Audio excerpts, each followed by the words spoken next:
Voyage Antillais. Voyage Antillais est une agence antillaise depuis plus de 50 ans. Voyage Antillais vous réserve un accueil chaleureux, une qualité de service, un accompagnement soigné, toujours avec le sourire. Voyage Antillais vous propose les meilleurs prix. Avec Voyage Antillais, vous bénéficiez de facilités de paiement. Votre deuxième bagage est offert. Voyage Antillais, c'est 2 agences en Île-de-France qui relient les Antilles à Paris. Attention, offre exceptionnelle de billets à partir de 564 € vers les Antilles jusqu'au 12 mai à la Foire de Paris sur le stand Voyage Antillais, Hall des Tropiques. Guadeloupe, actualité. On fait un retour sur ce nouvel incendie rue Peigné à Pointe-à-Pitre. Le feu serait encore parti d'une maison abandonnée, ce serait propagé à celle avoisinante. Un schéma que l'on connaît très bien à Pointe-à-Pitre qui brûle régulièrement. On fait le point avec le maire Harry Durimel. J'étais à la fête patronale de Petit Canal. Au moment où c'était mon tour de faire mon allocution, j'apprends que Pointe-à-Pitre est encore en feu. Donc vous comprenez bien que j'ai détalé, quitté Petit Canal et me suis rendu sur place. Et ce que j'ai vu, c'était un spectacle vraiment de désolation. Et j'étais particulièrement touché car selon toute vraisemblance, le départ du feu, c'est dans un immeuble où j'ai passé beaucoup de temps dans mon enfance. On appelle la maison de Montvévet. Et il n'y a pas plus de 3 semaines, je mettais encore en demeure les copropriétaires indivis de faire ce qu'il fallait pour que cette maison ne soit pas à l'abandon.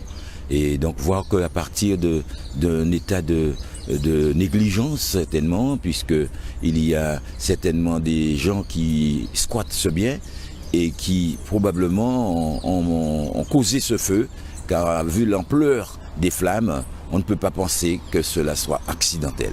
Vous savez, lorsqu'il s'agit de biens privés, nous ne pouvons pas directement dire qu'on va reconstruire ces maisons. Néanmoins, il s'agit d'immeubles qui ont une valeur patrimoniale et donc certainement qu'il y aura des circuits d'aide pour reconstruire à l'identique et aussi les assurances qui vont devoir jouer.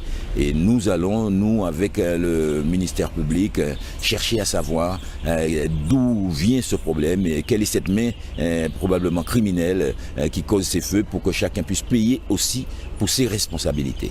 Le problème, pour l'éradiquer, c'est arriver à résorber ce qu'on appelle ces dents creuses, ces multiples bâtiments qui appartiennent à des privés et auxquels on ne peut pas toucher sans avoir l'accord unanime de tous les propriétaires. Donc il est temps que maintenant que la loi puisse réduire la dimension carrément sacramentelle du droit de propriété. Si vous êtes propriétaire et que votre bien est à l'abandon, si vous êtes propriétaire et que vous n'arrivez pas à entretenir votre bien, c'est qu'il ne vous intéresse plus et donc la puissance publique devrait pouvoir passer à l'action. Et c'est ce que je demande et je ne désespère pas qu'on fera un peu exception au caractère absolu du droit de propriété pour nous permettre d'agir, car on ne peut pas laisser brûler Pointe-à-Pitre comme ça. Un reportage de Maxime Morel. Et notez que selon la municipalité, 185 lettres de mise en demeure et arrêtés de mise en demeure ont été envoyés aux propriétaires entre 2016 et 2024 pour que des travaux de réfection soient effectués dans les logements. Samedi, la ville de Gosier-la-Riviera-du-Levant rendait hommage à Cédric Cornet. Un dernier adieu en musique, le reste en images. Cédric était un véritable leader, toujours combatif. Il voulait faire avancer ses projets qui lui tenaient à cœur. Et il en parlait sans arrêt. Sa vision, sa ténacité et sa détermination ont été des valeurs primordiales. C'est une soirée qui est, en tout cas à première vue, chargée en émotions. Je suis le premier à le dire. Toutes les personnes que j'ai croisées, toutes les personnes que je viens de voir ont les larmes aux yeux, les personnalités ont les larmes aux yeux.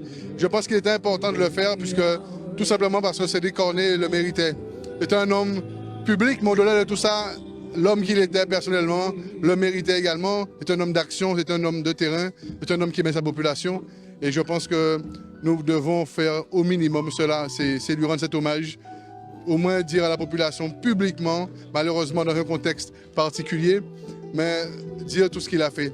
Tout après donc tout ce qui s'est passé autour de ce déballage qu'il y a eu derrière, que ce soit avant ou après son décès, nous avons décidé donc de mettre en place un hommage pour rassembler tous les amis, tous ceux qui ont eu foi en lui, tous ceux qui ont été touchés donc par ce qu'il a donné comme bonne chose. Et que ce soit donc la population, que ce soit les artistes ou que ce soit les gens de tous bords, politiques ou autres, tous sont là ce soir et sont unanimes à saluer la mémoire d'une personne remarquable, trop vite partie. J'ai invité tous les élus de toutes les communes de la Carle, également invité toutes les personnes, tous les Guadeloupéens qui le voulaient. Et il est vrai qu'au début, il n'y a pas encore forcément beaucoup de personnes, c'est normal, hein, puisqu'on a dû commencer très tôt par rapport au programme. Mais les gens viendront, puisqu'on va s'étaler un peu tard sur la soirée. Et donc, je pense que l'important, pour conclure un peu mes propos, c'est surtout que, voilà, que Cédric soit honoré à juste titre. Si m'en et si bon Dieu te volé, m'en t'éclairé encore avec poussière l'eau et puis vent, pour dans étoiles, aux divines. Et on enchaîne avec les rencontres de la sécurité au travail dans le spectacle vivant. Dans un festival, évidemment, il y a les spectacles. Il y a aussi l'arrivée du public, mais il y a aussi les professionnels qui travaillent autour de ce festival. Si nous symbolisons les trois grands corps de métier autour d'un festival, il y a bien sûr les artistes, il y a les administrateurs, les administratrices et il y a aussi les techniciens. Et les rencontres professionnelles, justement, ça permet à l'ensemble de ces corps de métier de se rencontrer et d'échanger des informations. Et là, pour le cas de ce matin, c'est une rencontre professionnelle autour des risques du métier, c'est-à-dire tout ce qui peut entraîner des chutes ou encore des difficultés lors de l'exercice de ce métier dans le cadre du festival. Un technicien, par exemple, qui a du levage à faire ou encore qui peut être sur une échelle risque de tomber si les conditions de sécurité ne sont pas respectées. Le risque zéro n'existe pas, mais la prévention, justement, permet d'augmenter les chances de ne pas avoir d'accident sur un festival. C'est l'objet de faire comprendre aux salariés de la culture, aux employeurs de la culture, de se saisir de ce sujet. C'est un secteur comme d'autres qui peut être soumis à des risques. Et ce qui est important, c'est de bien comprendre la logique pour éviter que ce risque soit avéré, que ce soit pour leurs salariés et voire même pour le public qu'ils accueillent. Et on se rend au groupe scolaire Guy Corneli aux Abîmes pour le village santé de la communauté d'agglomération Cap Excellence.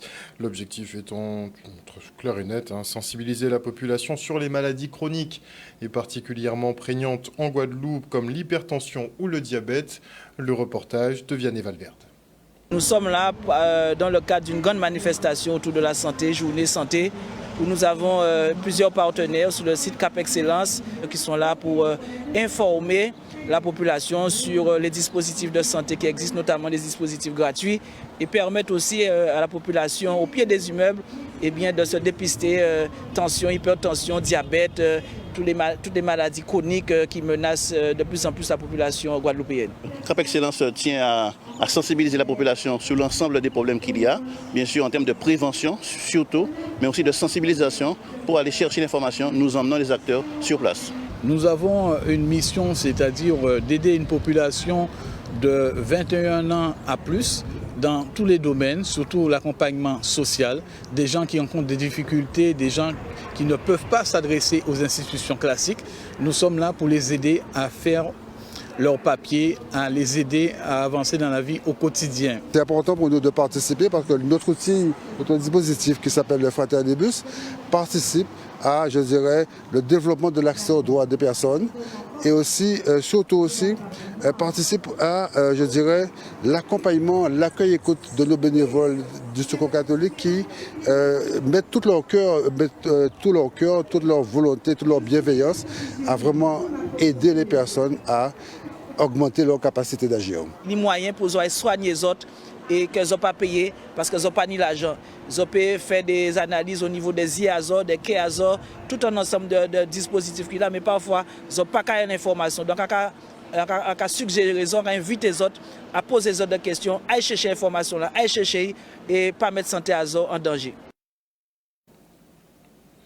Et notez que des habitants de Saint-Claude dénoncent la construction de 2 nouveaux parcours sportifs en pleine forêt à Matouba. Le premier parcours est situé à l'entrée du bassin Sodo, qui est interdit d'accès depuis plusieurs années, faute de budget pour sécuriser le sentier. Le second est 2 km plus loin, dans un endroit encore plus isolé et plutôt fréquenté par les randonneurs. Chaque équipement coûte la bagatelle de 151 000 €, une facture totale de 302 000 € donc, qui passe mal à l'heure où les coupures d'eau sur ce territoire durent depuis plusieurs jours, voire plusieurs semaines à certaines périodes. Et certains remettent effectivement en question aussi le coût global de ces équipements qui sont quand même évalués à 151 000 €. Ça paraît un petit peu beaucoup quand même. Et on enchaîne avec le salon Noukika à Goyave. Une trentaine d'exposants ont eu à cœur de mettre en lumière nos productions locales. Regardez. Noukika, c'est un événement de type culturel et artisanal. Donc c'est un salon de la culture et de l'artisanat. Donc c'est un endroit où vraiment on peut retrouver beaucoup d'artisans. Aujourd'hui, il y a 40 exposants qui valorisent les produits du pays. De très bons produits. On a goûté le punch cacahuète, cacao, fruit à pain et le fruit à pain également. C'est délicieux. C'est vraiment des produits locaux et qui sont appréciables. Par exemple, là à ma droite, j'ai Alpha Galante qui fait des chachas. Donc c'est la calebasse qu'il valorise, il transforme en chacha. Il fait aussi d'autres transformations, des cuits, etc. Donc on a des gens qui transforment des fruits en jus, on a des gens qui transforment des fruits en pommade, on a des gens qui font de l'huile, on a des gens qui font même du savon. Et ça va, il y a beaucoup de transformations possibles. L'objectif, le nom c'est Noukika, qui veut dire c'est nous qui qu'a fait. C'est nous qui qu'a transformé, c'est nous qui qu'a vendu, c'est nous qui qu'a acheté. C'est un butin pour nous-mêmes et vers nous-mêmes. La manifestation, c'est la première fois que je viens à la... Il y avait déjà eu une première édition l'année dernière, je n'ai pas été, mais cette année, je me suis dit oui, il faut y aller. C'est franchement une très belle manifestation, je découvre. Pour la Noukika, je propose des mini pancakes. Ce qui est bien, c'est qu'en fait, le client peut agrémenter en fonction de ses choix. Donc choisir ses toppings, son nappage et des fruits frais. Donc voilà, c'est ce que je propose. Ce qui est bien aujourd'hui, c'est que j'ai eu quand même pas mal de demandes, et cela depuis des mois. Donc sur un coup de tête, je propose aussi avec une pâte normale, une pâte à base de farine de fruits à pain. Alors j'ai déjà eu l'occasion de faire pas mal de prestations, de manifestations, d'événements, et sincèrement je trouve que c'est une bonne organisation. On n'a pas forcément tout le temps la possibilité d'être mise en avant et surtout de pouvoir faire connaître nos entreprises. Et depuis que j'ai commencé les événements, les manifestations sur stand, du coup l'entreprise a pris pas mal d'ampleur, beaucoup plus de clients me connaissent et surtout j'ai beaucoup plus de facilité à vendre tout simplement. Et notre beau kit international fait son entrée dans le dictionnaire français, une reconnaissance du pain frit Made in Guadeloupe qui intègre donc le Larousse et le Robert. Bon, j'ai été vérifié, la mise à jour n'a pas encore été faite sur Internet. On attend de voir ça paraître avec effectivement la petite définition à côté pour voir si personne ne s'est trompé, on ne sait jamais. Et on part maintenant pour la journée porte ouverte du refuge Papillon qui sensibilise encore et toujours à la protection animale. Le reste en images. Les portes ouvertes s'adressent réellement à tout le monde. L'objectif, c'est qu'on soit vieux, qu'on soit jeune, qu'on soit actif, qu'on soit inactif, qu'on ait envie d'un animal ou qu'on n'en ait pas envie. La connaissance animale, ça reste quelque chose qui est mondial. L'animal comme nous mérite un certain respect. C'est principalement là-dessus que nous, on va être axés.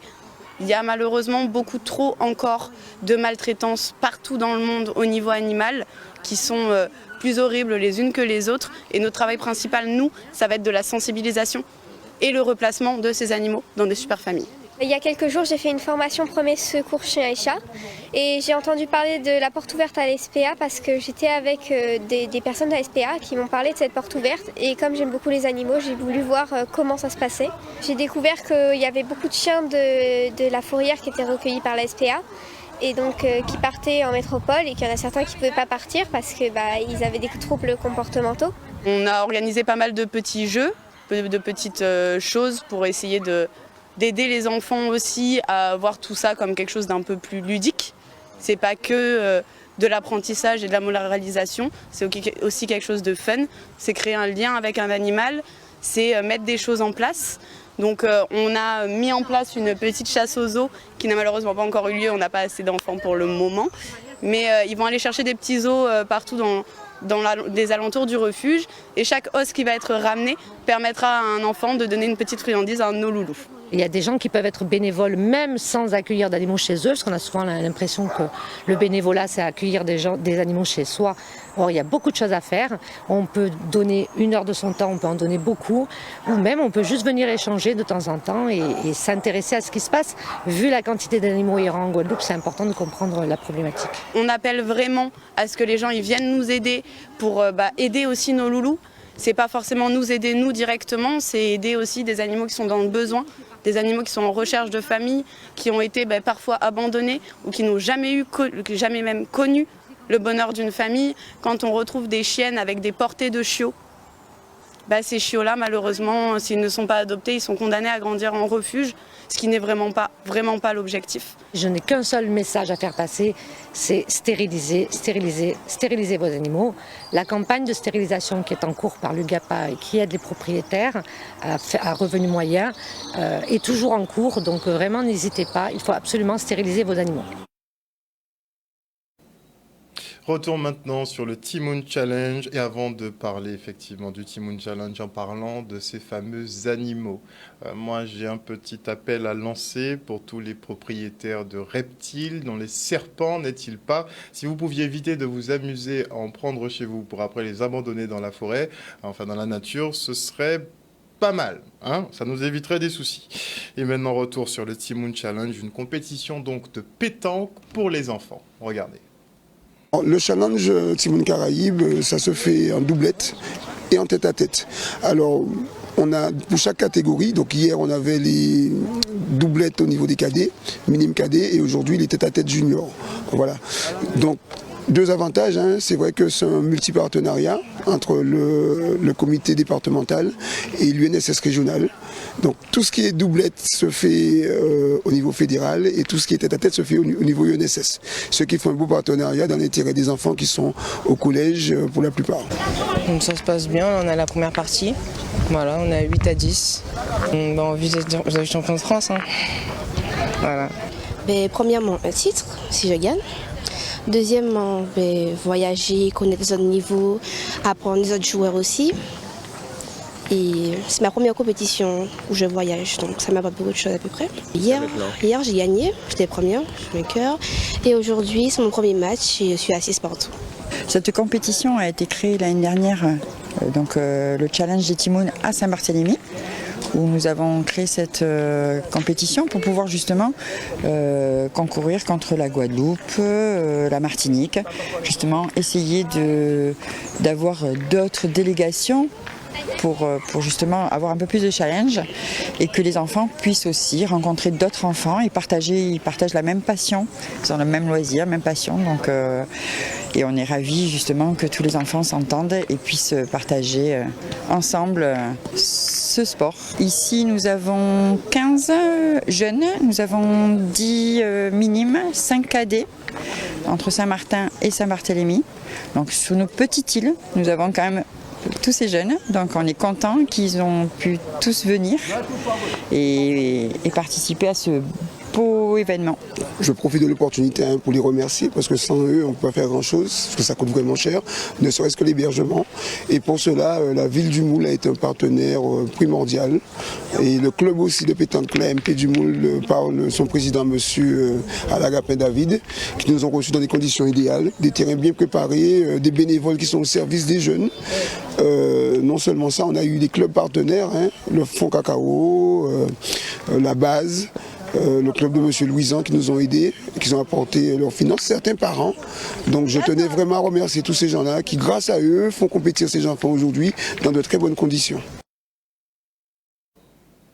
Et en parlant de pétanque, un jour je prendrai le temps de vous parler du projet Océan. C'est effectivement l'aménagement qui est prévu du côté de la plage du Souffleur à Port-Louis. Vous avez entendu parler de l'affaire du Cabana, puisqu'ils veulent un peu raser tout ça pour récupérer et réaménager la zone. Eh bien, dans le projet Océan, il y a une idée, ils ont émis l'idée d'organiser des tournois internationaux justement de pétanque. Donc ce serait au niveau donc, de la plage du Souffleur à Port-Louis. C'est le projet Océan pour ceux qui veulent faire des recherches. Et maintenant, félicitations à Aurélie Kichenin, la nouvelle Miss Sainte-Anne. Après 20 ans de vacances sur le trône, une reine de beauté a été couronnée. Elle aura le plaisir aussi de participer à Miss Guadeloupe. Regardez. Après 20 ans, je suis fier de cette belle événement que nous avons eu ce soir. Je félicite toutes les candidates.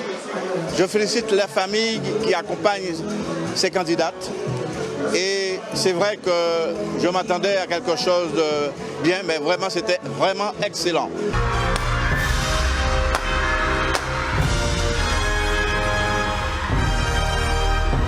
Vêtue de sa robe rouge, n'est autre que Aurélie Aramo Kichenin. Miss Sainte-Anne 2024. Et donc vous l'aurez compris, la première dauphine n'est autre que Océane Jochel. Voilà votre Miss. Ça représente beaucoup. Grâce à ça, on va pouvoir faire avancer différentes causes et représenter la ville, accompagner le maire dans différents événements. C'était un peu stressant, les préparations. Ça a duré longtemps aussi. On avait mal aux pieds, mais on a continué à s'entraîner. C'est la santé mentale chez les jeunes. Car notre état de pensée aujourd'hui, je suis persuadée que ça définira notre vie de demain. Et il est important que chaque enfant se sente bien dans sa tête, dans sa peau. La Miss Sainte-Anne 2024, après 21 ans, je précise, et il faut signaler que la Miss Sainte-Anne 2003 a tenu la couronne pendant 21 ans. Donc elle a remis cette couronne à Miss Sainte-Anne 2024. Donc c'est une satisfaction totale. Alors je précise que cette Miss Sainte-Anne, je souhaite qu'elle aille à l'élection de Miss Guadeloupe et si après Miss Guadeloupe, aller à Miss France. C'est mon souhait. O-News Radio sur outremernews.fr.